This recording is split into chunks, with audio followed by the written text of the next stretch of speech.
حميد مجيد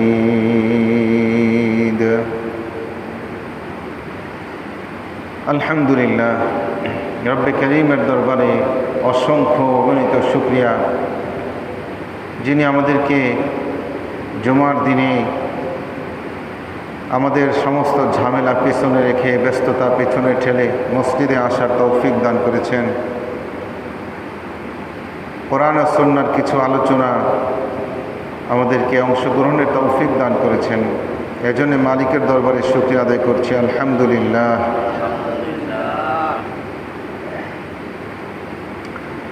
আমরা সূরা ইউসুফের আলোচনা করতেছিলাম। 18 নম্বর আয়াত পর্যন্ত আমরা আলোচনা করেছি, আজকে 19 নম্বর আয়াত পর্যন্ত। তো গত সপ্তাহের আমাদের এই আলোচনার মধ্যে অনেকগুলো শিক্ষা অন্তর্ভুক্ত ছিল। তার মধ্যে একটি ছিল যে শয়তানের ধোঁকা। শয়তান মানুষদেরকে যেই ধোঁকাটা সবচেয়ে বেশি দিয়ে থাকে সেটা হলো যে এখন গুনাহ করো, পরে তওবা করে ভালো হয়ে যাবা। এখন গুনাহ করতে থাকো, পরবর্তীতে তুমি ভালো হয়ে যাও, একেবারে নেককার হয়ে যাও, পেশাব হয়ে যাও। এই ধোঁকাটা শয়তান আমাদেরকে দিয়ে থাকে, যেটা ইউসুফ আলাইহিস সালামের ভাইরা করেছিল।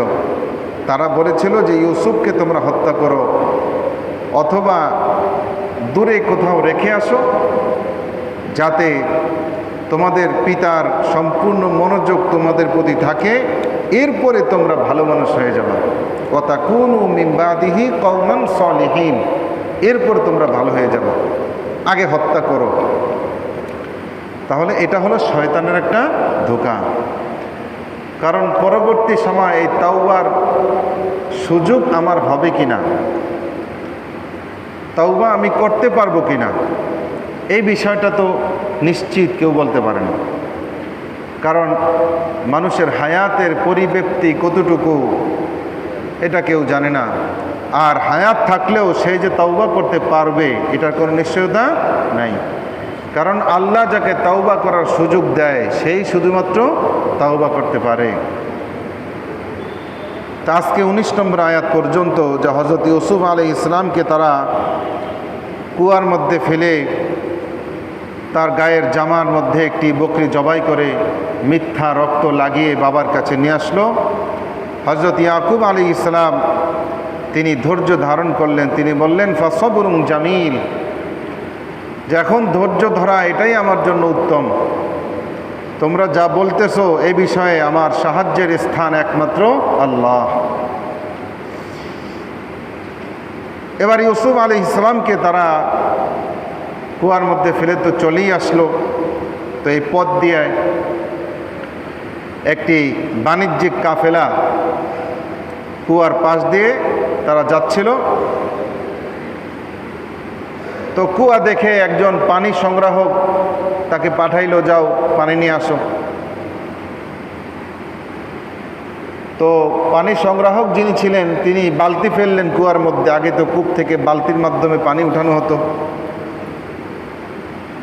তো তিনি পানির জন্য বালতি ফেললেন, কিন্তু বালতির মধ্যে পানি না উঠে হযরত ইউসুফ আলাইহিস সালাম উঠে আসলেন। এটা আসলে আল্লাহ তাআলার পক্ষ থেকে একটি মুআজিজা, ইউসুফ আলাইহিস সালামের একটি মুআজিজা প্রকাশ পেয়েছে। কারণ সাধারণ পানির যে ওজন আর একজন মোটামুটি 13-14 বছর বালকের ওজন কখনোই সমান নয়। একজন মানুষ তাকে রশি দিয়ে উঠিয়ে আনা এটা তার জন্য সম্ভব ছিল না। কিন্তু এটা হযরত ইউসুফ আলাইহিস সালামের একটি মুআজিজা যে পানির যে ওজন, ওই ওজনেই ইউসুফ আলাইহিস সালাম উপরে উঠে আসলো। আল্লাহ রাব্বুল আলামিন বলেন ওয়াজাআত সাইয়ারাতুন ফাআরসালু ওয়ারিদাহুম ফাআদলা দালওয়া। এই পথ দিয়ে একটি কাফেলা যাচ্ছিল। ফাআরসালু ওয়ারিদাহুম, তারা তাদের পানি সংগ্রাহককে পাঠালো পানি উঠানোর জন্য। ফাআদলা দালওয়া, সে বালতি ফেললো কূপের মধ্যে।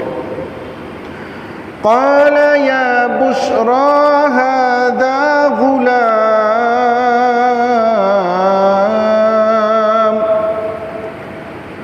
বালতির মধ্যে যখন পানি না উঠে হযরত ইউসুফ আলাইহিস সালাম উঠে আসলো, পানি সংগ্রাহক চিৎকার দিয়ে উঠল, ইয়া বুশরা হাযা গুলাম, হে কাফিরার লোকেরা সুসংবাদ গ্রহণ করো, একটা পুত্র সন্তান, ফুটফুটে একটা বালক সন্তান পাওয়া গিয়েছে। ওই জামানায় মানুষ বিক্রি হতো এবং দাসীর তুলনায় দাস যারা ছিল তাদের মূল্য ছিল অনেক বেশি। তো তারা এবং ইউসুফ আলাইহিস ইসলামের মতো এত চমৎকার চেহারার একজন বালক পেয়ে তারা অত্যন্ত খুশি হয়ে গেল যে এটাকে অনেক টাকায় বিক্রি করা যাবে।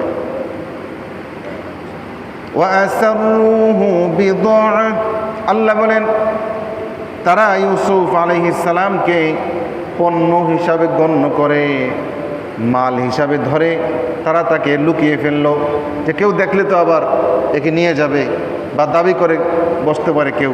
এই জন্য ইউসুফ আলাইহিস সালামকে তারা তাদের পণ্যের মধ্যে লুকায়ে ফেললো। আল্লাহু আলিমুম বিমা ইয়ামালুন, আল্লাহ বলেন তারা যা কিছু করতেছিল আল্লাহ কিন্তু সব কিছু জানতেছেন, আল্লাহ সব কিছু জানেন। وَشَرَوْهُ بِثَمَنٍ بَخْسٍ دَرَاهِمَ مَعْدُودَةٍ। 20 নম্বর আয়াতে আল্লাহ রাব্বুল আলামিন বলেন তারা ইউসুফ আলাইহিস সালামকে কয়েকটি দিরহামের বিনিময়ে অল্প টাকায় বিক্রি করে ফেলল, সস্তা বিক্রি করে দিল। وَكَانُوا فِيهِ مِنَ الزَّاهِدِينَ, তারা ইউসুফ আলাইহিস সালাম থেকে ছিল বিরাগী, অর্থাৎ তাড়াতাড়ি বিক্রি করতে পারলে হয়। এই আয়াতের তাফসিরে দুই ধরনের ব্যাখ্যা পাওয়া যায়। এক ধরনের ব্যাখ্যায় লেখা হয় যে এই যে কাফেলা তারাই ইউসুফ আলাইহিস সালামকে অল্প টাকায় বিক্রি করে দিল এবং তার প্রতি তারা নিরাসক্ত ছিল। এটার কারণ হলো যেই জিনিস মানুষ ফ্রিতে পায়, মাগনা পায়, ওই জিনিসের প্রতি মানুষের কদর থাকে না। দেখবেন এই যে মানুষের যারা চোর জুতা চুরি করে নিয়ে যায়, একজনের 5,000 টাকার জুতা, এই লোক নিয়ে কি 5,000 টাকা বিক্রি করতে পারে? পারে না। 100-200 টাকা 500 টাকা হইলে বিক্রি করে দেয়, কারণ তো আমি পাইছি ফাও, যা পাই তাই লাভ, যা পাইছি তো এটাই আমার লাভ। তাড়াতাড়ি বিক্রি করতে পারলে হয়, কারণ চুরির মাল কোনো সময় না ধরা খাওয়া যায়, এই একটা চিন্তা ভাবনা থাকে।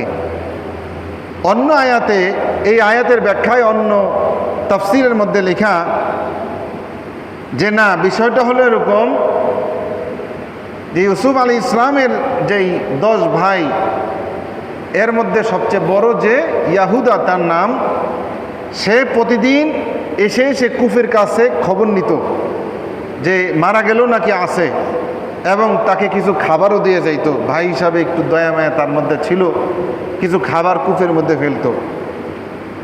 তো তৃতীয় দিন এসে যখন দেখে যে নাই, তো কিরে গেল কই, আশেপাশে খুঁজে দেখে একটা কাফেলা, ওই কাফেলার মধ্যে হযরত ইউসুফ আলাইহিস সালামকে পেয়ে কাফেলার লোকজনকে ধরছে সব ভাইরা মিলে। এই যে গোলাম, এটা তো আমাদের গোলাম, ভাইয়া চলে গেছে, তোমরা একে কোথায় নিয়ে যাচ্ছ?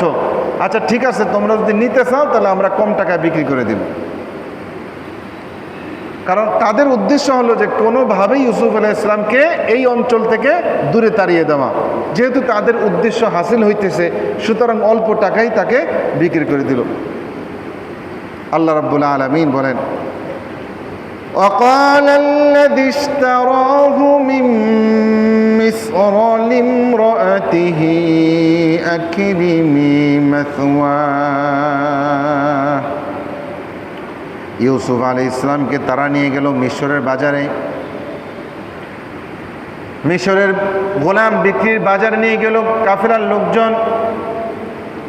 ইউসুফ আলাইহিস সালাম এমন সুন্দর তার চেহারা, বাজারে উঠানোর পরে সব লোকজন সবাই আকাঙ্ক্ষা পোষণ করলো যে আমি গোলামটাকে কিনবো, এত চমৎকার গোলাম।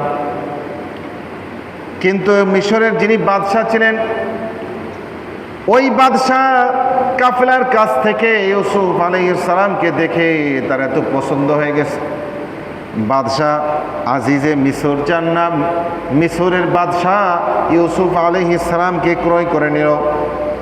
ক্রয় করে নিয়ে তার স্ত্রীর কাছে গিফট হিসাবে দিল, উপহার দিল, আর বলল আকরিমি মাসওয়া, তুমি আমার এই গোলামটাকে, ইউসুফটাকে উত্তমভাবে রাখো, উত্তমভাবে লালন পালন করো। আসা আন ইয়ানফা'না আও নাত্তাখিযাহু ওয়ালাদা। এই বাদশা ছিল নিঃসন্তান, তার কোনো সন্তান ছিল না। ইউসুফ আলাইহিস সালামকে নিয়ে তার স্ত্রীকে বলল যে একে খুব ভালোভাবে লালন পালন করো, হয়তোবা সে আমাদের অনেক বড় উপকারে আসবে, অথবা আমরা তাকে সন্তান হিসাবে গ্রহণ করব, সন্তান হিসাবে দত্তক নিব, তুমি তাকে খুব চমৎকারভাবে লালন পালন করো। وَكَذَلِكَ مَكَّنَّا لِيُوسُفَ فِي الْأَرْضِ। আল্লাহ বলেন আমি এমনিভাবে এই মিশরের জমিনের মধ্যে ইউসুফ আলাইহিস সালামকে প্রতিষ্ঠা করলাম। ওই যে ইয়াহুদিদের, মদিনার ইয়াহুদিদের প্রশ্ন ছিল যে ইউসুফ আলাইহিস সালাম এবং তার ভাইরা কেনানের অধিবাসী হয়ে, মানে ফিলিস্তিনের অধিবাসী হয়ে কিভাবে তারা মিশরে গেল। আল্লাহ রাব্বুল আলামিন তাদের এই কথার উত্তর দেন যে এমনিভাবে আমি ইউসুফ আলাইহিস সালামকে মিশরের মধ্যে প্রতিষ্ঠিত করলাম। ওয়ালিনুআল্লিমাহু মিন তা'ওয়িলিল আহাদিস, আর আমি তাকে বিভিন্ন বক্তব্য, বিভিন্ন বিষয়ের সূক্ষ্ম বিশ্লেষণ আমি তাকে শিক্ষা দিলাম, বিভিন্ন কথার পূর্ণাঙ্গ বিশ্লেষণ আমি তাকে শিক্ষা দিলাম, বিভিন্ন কথার গূঢ় রহস্য, তাৎপর্য এবং স্বপ্নের ব্যাখ্যা ইউসুফ আলাইহিস সালামকে আল্লাহ তাআলা দান করলেন। আল্লাহ বলেন ওয়াল্লাহু গালিবুন আলা আমরিহি, আল্লাহ রাব্বুল আলামিন তার বিষয়ে তিনি প্রবল, অর্থাৎ তিনি যেটা করতে চান কোনো না কোনোভাবে, কোনো না কোনো উপায় আল্লাহ তাআলা সেটা করে দেন। আল্লাহ তাআলা তার কর্মের বিষয়ে তিনি প্রবল, অর্থাৎ তার উপরে কেউ পারে না। আল্লাহ যেটা চান ঘুরে ফিরে, আজ না হোক কাল, হয়তো এখন না হলে পরে, ওটাই বাস্তবায়ন হবে, আল্লাহ তাআলার চাওয়াটাই পূরণ হবে। আল্লাহ বলেন ওয়ালাকিন্না আকসারান নাসি লা ইয়ালামুন, যদিও অধিকাংশ মানুষ এটা বুঝতে পারে না। আল্লাহ যেটা চান সেটাই হবে।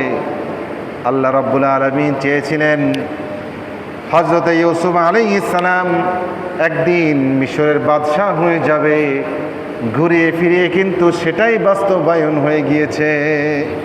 আল্লাহ তাআলার বিষয়ে কারো কোনো হস্তক্ষেপ করার কোনো অধিকার নাই। রব্বুল আলামিন বলেন ওয়ালাম্মা বালাগা আশুদ্দাহু আতাইনাহু হুকমান ওয়া ইলমা, যখন তিনি পরিপক্ক বয়সে উপনীত হলেন, ইউসুফ আলাইহিস সালাম তিনি যখন পরিপূর্ণ বয়স প্রাপ্ত হলো, তিনি যখন যৌবনে পদার্পণ করলেন, আতাইনাহু হুকমান ওয়া ইলমা, আমি তাকে আমার পক্ষ থেকে প্রজ্ঞা এবং ইলম দান করলাম। বিভিন্ন প্রজ্ঞা, হিকমত এবং ইলম, আসমানি ইলম আমি তাকে দান করলাম। ওয়া কাযালিকা নাজিজিল মুহসিনিন, এমনিভাবে আমি যারা সৎকর্মশীল তাদেরকে আমি পুরস্কার দিয়ে থাকি, বিনিময় দিয়ে থাকি। তো নিশ্চয় ইউসুফ আলাইহিস সালাম একজন কি ছিলেন? সৎকর্মপরায়ণ ছিলেন, মুহসিনিন ছিলেন।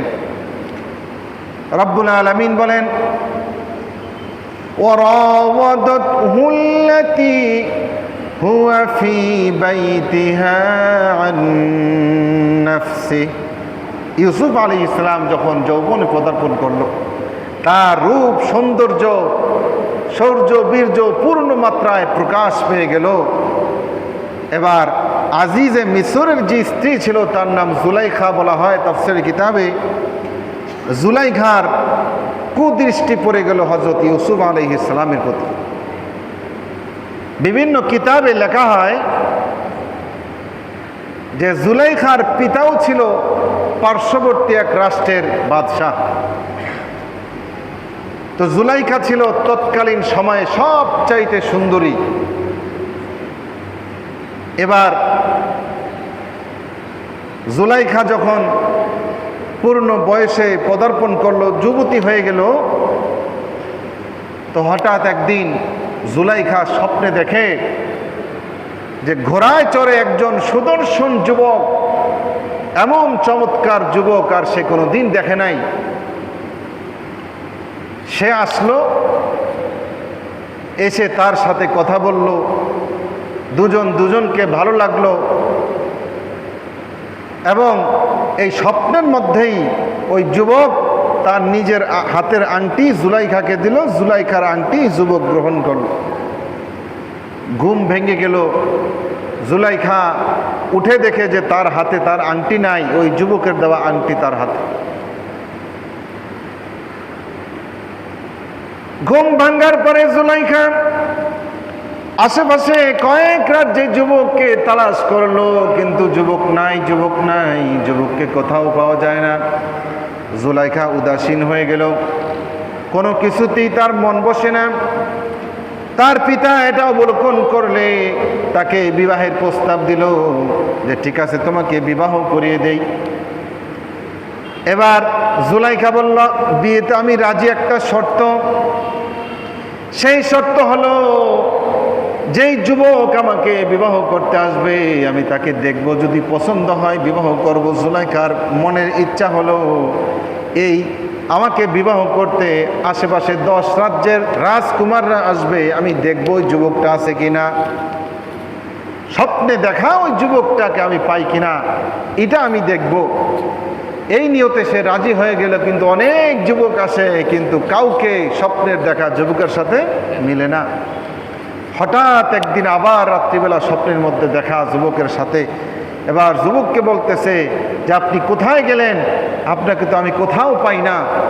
যুবক বলতেছে, হ্যাঁ, আমাকে তুমি পাবা আজিজে মিসরের কাছে।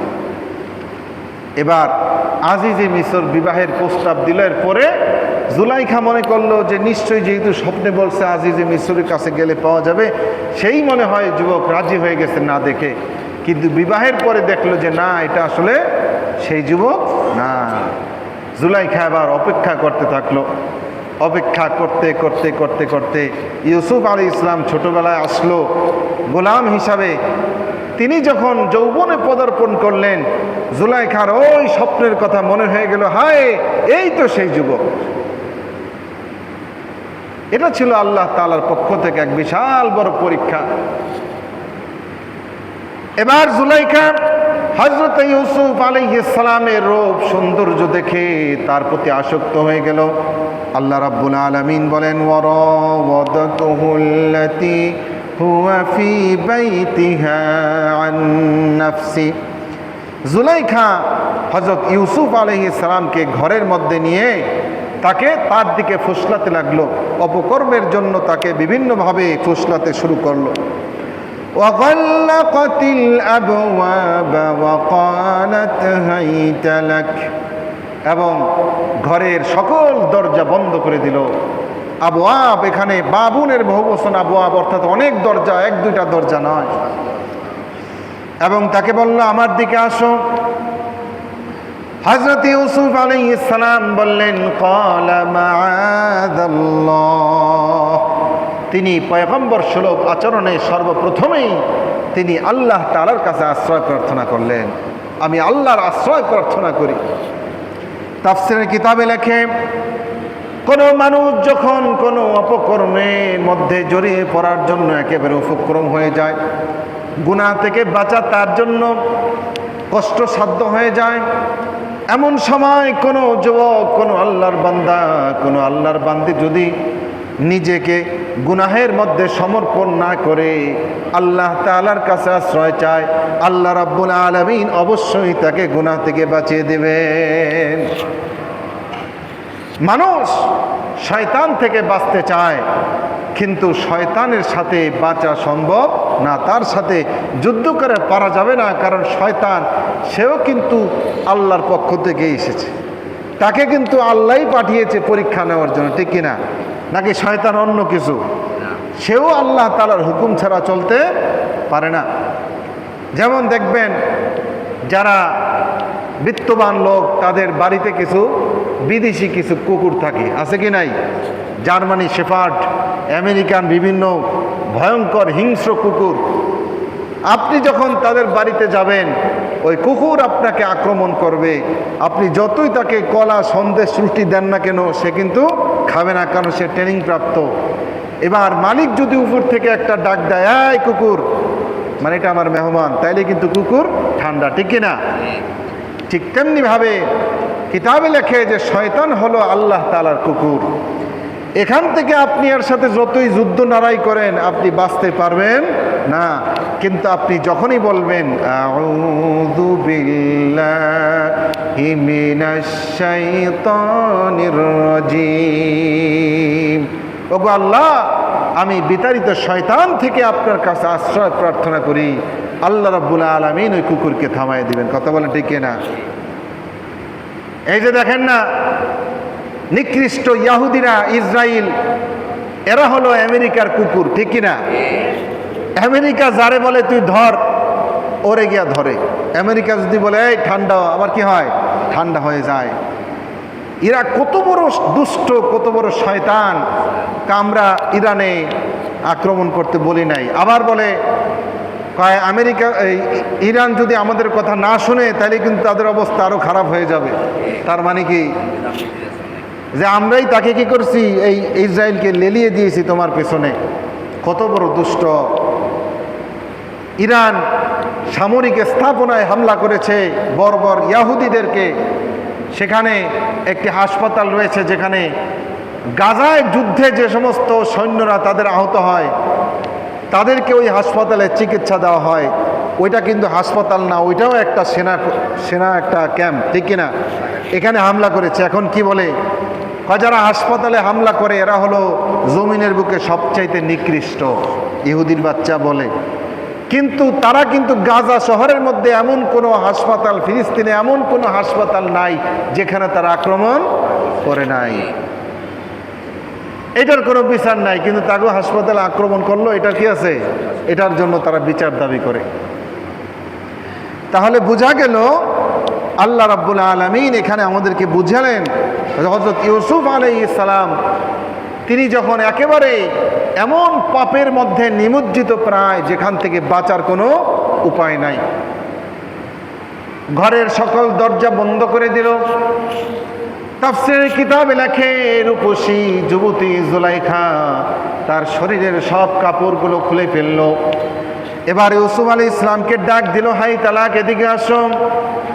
ইউসুফ আলাইহিস সালাম তিনি সর্বপ্রথমেই আল্লাহ তাআলার আশ্রয় প্রার্থনা করলেন, ওগো আল্লাহ, আমি আপনার কাছে আশ্রয় প্রার্থনা করি। আল্লাহর কাছে কেউ যদি আশ্রয় চায়, আল্লাহ তাআলা অবশ্যই তাকে কি দেন? আশ্রয় দেন। রব্বুল আলামিন কোরআন হাকিমের অন্য সূরায় বলেন, আম্মান ইউজিবুল মুফতারা ইযা দাআহু ওয়া ইয়াকশিফুস সূ। মানুষ যখন বেকার হয়ে, নিরুপায় হয়ে আমি আল্লাহকে ডাক দেয়, আমি ছাড়া বান্দার ডাকে আর কে সাড়া দেয়? সুবহানাল্লাহ। হযরত ইউনূস আলাইহিস সালাম তিনি যখন মাছের পেটে চলে গেলেন, এক মাছ আরেক মাছকে গিলে খেয়ে ফেলল, সমুদ্রের গভীর জলের মধ্যে প্রবেশ করলো, তিন অন্ধকার বেষ্টিত হয়ে গেল। ইউনূস আলাইহিস সালাম কিন্তু বাঁচার জন্য লাফালাফি করে নাই, পারাপারি করে নাই। তিনি বুঝে গেলেন এই বিপদ থেকে আল্লাহ ছাড়া আমাকে কেউ বাঁচাতে পারবে না। সঙ্গে সঙ্গে তিনি পাঠ করলেন, লা ইলাহা ইল্লা আনতা সুবহানাকা ইন্নী কুনতু মিনাজ জালিমিন। তিনি যখন নিজের ভুল স্বীকার করলেন, আল্লাহকে ডাকলেন, আল্লাহ বলেন ফাস্তাজাবনা লাহ, আমি তার ডাকে সাড়া দিয়েছি। সুবহানাল্লাহি ওয়া বিহামদিহি ওয়া নাজ্জাইনাহু মিনাল গাম্মি, আমি তাকে এই বিশাল পেরেশানি থেকে আমি আল্লাহ তাকে উদ্ধার করেছি। এজন্য এখানে হযরত ইউসুফ আলাইহিস সালাম সর্বপ্রথমেই তিনি কার কাছে আশ্রয় চাইলেন? আল্লাহর কাছে। তিনি যদি জুলাইখার কাছে আশ্রয় চাইতেন, জুলাইখা আমাকে আশ্রয় দাও, জুলাইখা আশ্রয় দিত? দিত না। এজন্য এটার মধ্যে, এই কথার মধ্যে আমাদের জন্য অনেক শিক্ষা রয়েছে। শয়তান আমাদেরকে কুমন্ত্রণা দেয় কি দেয় না? কি বলেন? হাদিসে আসছে, এক সাহাবী এসে বলতেছে, ইয়া রাসূলুল্লাহ, অনেক সময় আমার মনের মধ্যে এমন সব কথার উদ্রেক হয় যেগুলো আমি মুখে বলতে আমি খুব ভয় পেয়ে যাই। মনের মধ্যে এমন সব কথা উদয় হয় যেগুলো আমি মুখে বলতে আমি ভয় পাই, মুখে বলা শোভনীয় নয়, এমন সব বিষয় মনের মধ্যে উদয় হয়। আল্লাহ রসুল বললেন, হ্যাঁ, যখন তোমার মনের মধ্যে এমন বিষয় হয় তুমি যেটা মুখে বলতে ভয় পাও, তাহলে তুমি সঙ্গে সঙ্গে বলবা, আউযু বিল্লাহি মিনাশ শাইতানির রাজিম, আমানতু বিল্লাহ, আমি আল্লাহর কাছে শয়তান থেকে আশ্রয় প্রার্থনা করতেছি এবং আমি আল্লাহর প্রতি, আমানতু বিল্লাহি ওয়া রাসূলি, আমি আল্লাহ এবং তার রসুলের প্রতি বিশ্বাস স্থাপন করেছি।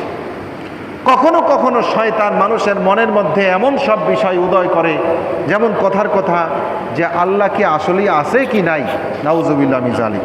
কি বলেন? হয় কি না? যে আমরা তো আল্লাহকে দেখি না, তাহলে আল্লাহ কোথায় আছে? এমন সব বিষয় মানুষের মনের মধ্যে উদয় হয়, নাউযুবিল্লাহ মিন যালিক। কিছুদিন আগে আপনাদের এই অঞ্চলেরই এক যুবক আমার সাথে দেখা করে বলতেছে যে, হুজুর, আমি যখন নামাজে দাঁড়াই তখনই আমার মনের মধ্যে বিভিন্ন ধরনের ওয়াসওয়াসা, যেমন নাউযুবিল্লাহ, যে আল্লাহ রসুলকে আমি এরকম অপবিত্র অবস্থায় দেখি, এরকম একটা কল্পনা আমার মনের মধ্যে চলে আসে, নাউযুবিল্লাহ মিন যালিক। তাহলে এগুলা কে ঘটায়? শয়তান ঘটায়। এগুলা যখন হবে, বিচলিত হওয়ার কোনো কারণ নাই। কারণ আপনি যখন বুঝতেছেন যে আমার মনের মধ্যে এমন সব বিষয় আসে যেটা মুখে বললা অশোভনীয়, মুখে আমি বলতে পারি না বা পারা আমার জন্য ঠিক না, তার মানে আপনার ভিতরে কি আছে? ঈমান আছে। আপনি আল্লাহকে ভয় করতেছেন। তো সুতরাং বিচলিত না হয়ে আল্লাহ তাআলার কাছে শয়তান থেকে যখন আশ্রয় প্রার্থনা করবেন তখন ঠিক হয়ে যাবে। আল্লাহ রসুল আমাদেরকে শিক্ষা দিয়েছে যে নামাজের মধ্যে যখন তোমাদের কোনো ওয়াসওয়াসা চলে আসে কি আসে না? নামাজের মধ্যে দাঁড়াইলাম, দুনিয়ার সব কথা মনে আসে, কয় রাকাত পড়েছি অনেক সময় এটাও ভুলে যাই, কোন সূরা পড়েছি এটাও ভুলে যাই। আল্লাহর হাবিব আমাদেরকে শিক্ষা দিয়েছেন, তখন তোমরা মনে মনে আউযু বিল্লাহি মিনাশ শাইতানির রাজিম পড়বা এবং বাম দিকে ফিরে একটা কাল্পনিক 3 বার থুতু নিক্ষেপ করবা।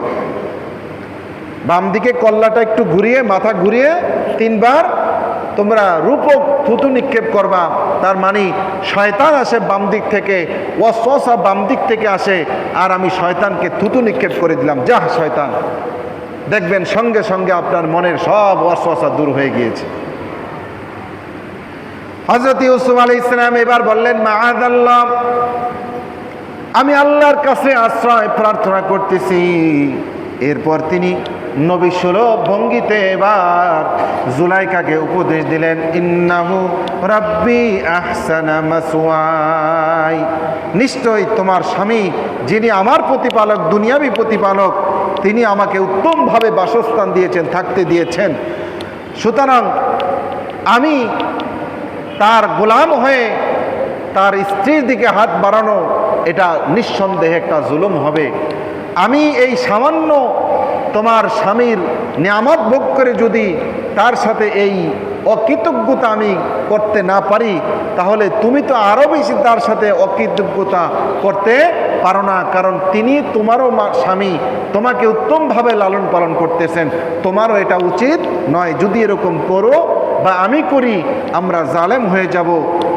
ইন্নাহু লা ইউফলিহুল যালিমুন, আর আল্লাহ তাআলা জালেমদেরকে কখনো সফলতা দান করেন না। যারা জালেম তারা কখনো সফল হতে পারে না। হয়তো দুনিয়াবি ক্ষণিক সম্পদ অথবা এরকম ক্ষমতা পেয়ে কিছু জুলুম করতে পারে, কিন্তু চূড়ান্ত বিজয়ী সে কখনো হতে পারে না।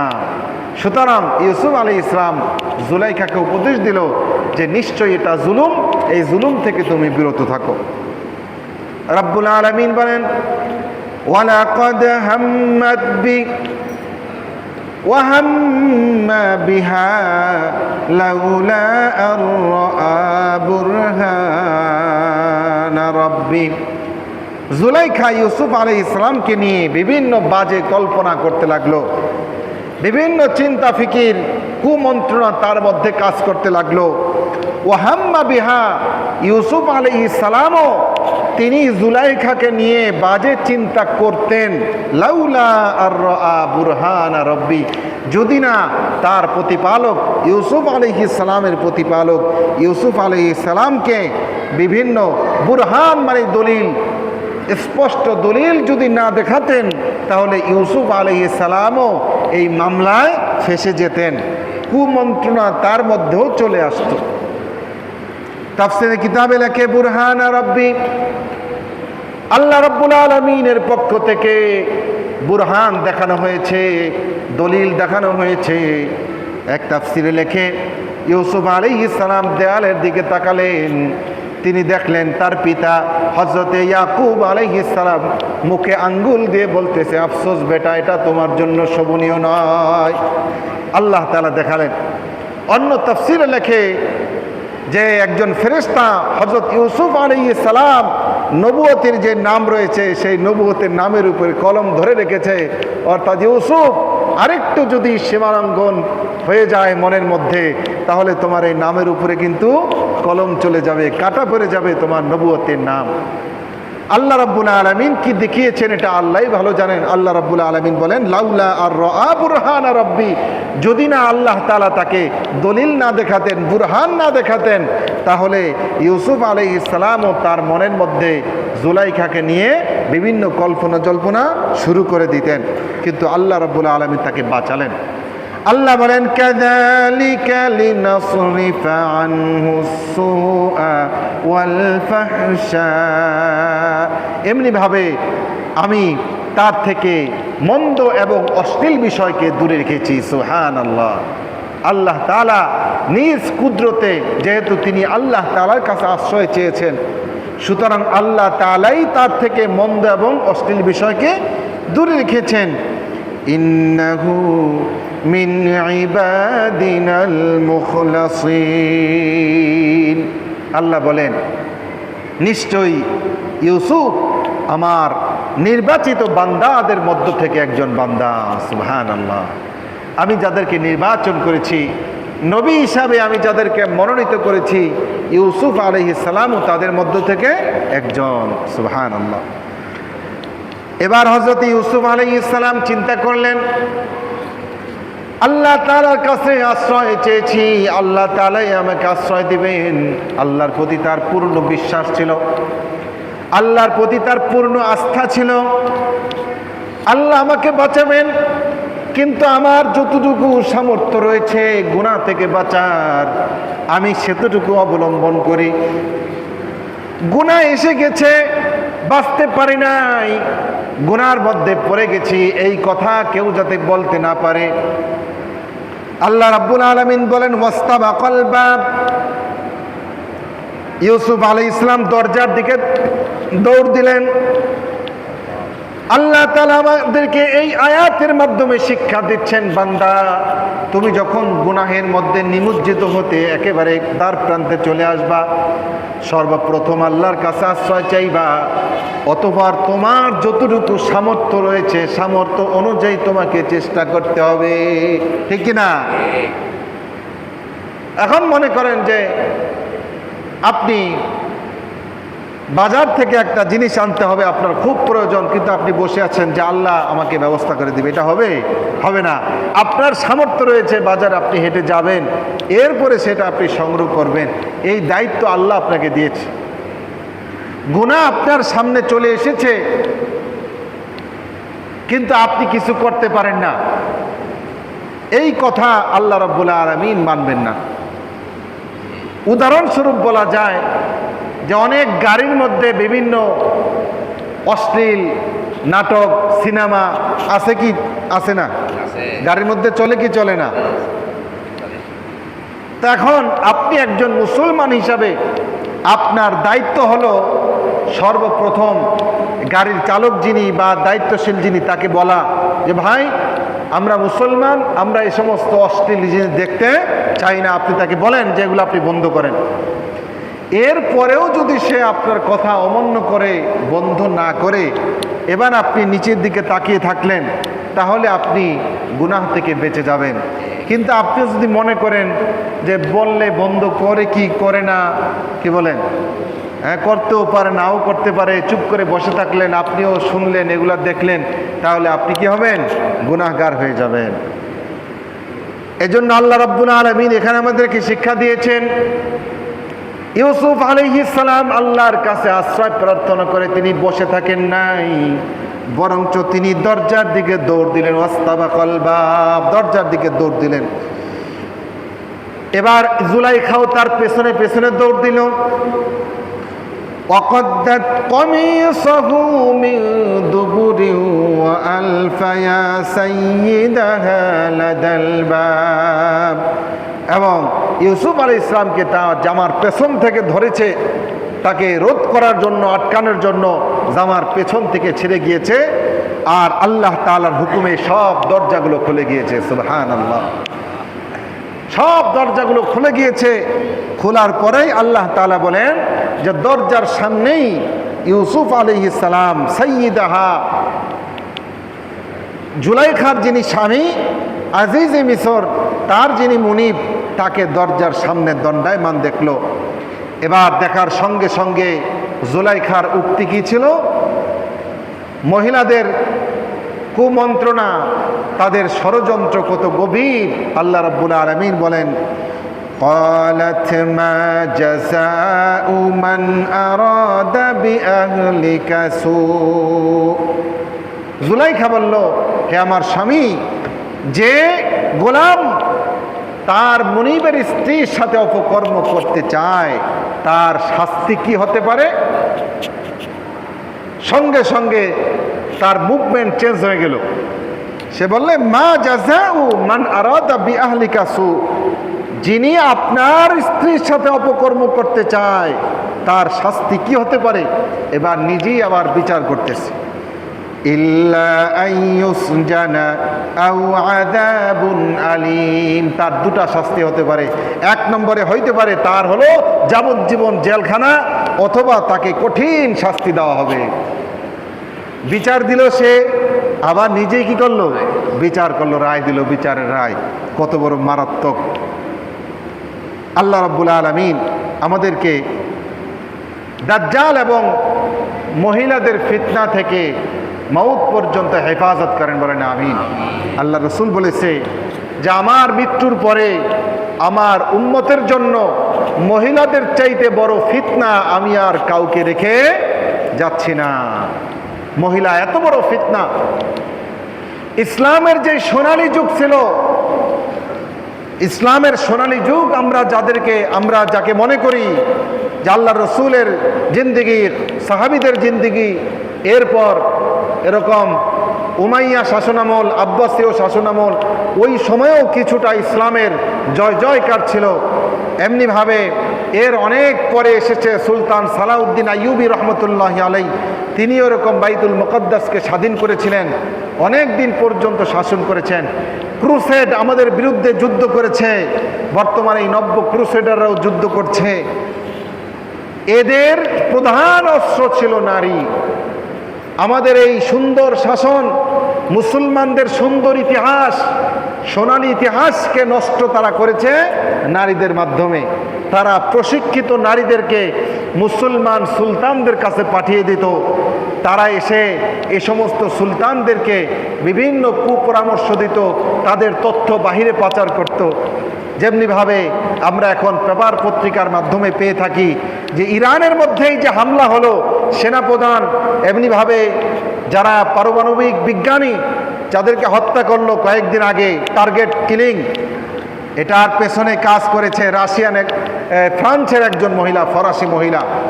সে ইরানের মধ্যে মুসলমান হিসাবে ঢুকেছে।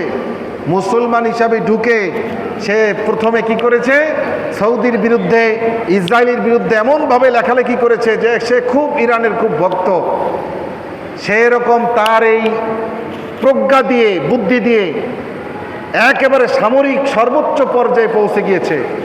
সামরিক বড় বড় অফিসারদের স্ত্রীর সাথে তার খুব খাতির। মহিলারা তো অল্পতেই সব কিছু বলে দেয়, তারা কোথায় থাকে, কোথায় যায়, সব কিছু মহিলার কাছে আসতো, মহিলা সব পাচার করত।